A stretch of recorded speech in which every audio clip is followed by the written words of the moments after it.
మూడోది 3500 ఇల్లు మీరు శాంక్షన్ చేస్తూ ప్రతి కాన్స్టిట్యున్సీకి 4.5 లక్షలు ఇస్తామని చెప్పారు. కానీ అలొకేట్ అయినాయి 3,24,536 అలొకేట్ అయినాయి. అందులో మీరు కన్స్ట్రక్షన్ స్టార్ట్ చేసినాయి 2,62,449.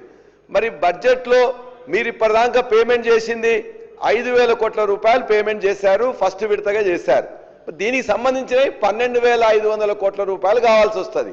మరి బట్టి గారు బడ్జెట్లో పెట్టింది ఈ సంవత్సరానికి, వచ్చే సంవత్సరం 12 నెలలకు కూడా పెట్టింది ఇందిరమ్మ ఇళ్ల కోసం 5,000 కోట్లు మాత్రమే. అంటే ఇప్పుడు మీరు శాంక్షన్ చేసి నిర్మాణంలో ఉండే 2,62,449కి సంబంధించిన డబ్బులు కూడా వచ్చే బడ్జెట్లో కూడా పెట్టలే. కాబట్టి మరి వీళ్ళకి ఎట్లా పేమెంట్ చేస్తారు? చివరి ప్రశ్న ఏంటంటే, మరి ఇవే కాకుండా వచ్చే సంవత్సరం కూడా మరి 3,500 ఇస్తామని మినిస్టర్ గారు చెప్పారు. పొంగులేటి శ్రీనివాసరెడ్డి గారు చెప్పినప్పుడు వచ్చే సంవత్సరం కూడా 3,500 చొప్పున ఇస్తాం, ఈ 3,500 అలాగూ ఆ 3,500 అలాగన్నారు. మరి ఈ 3,500కే 3,000 కోట్లు తక్కువైతున్నాయి. మరి వచ్చే 3,500 రూపాయలు 3,500 ఇల్లు ఇస్తారా ఇవ్వరా?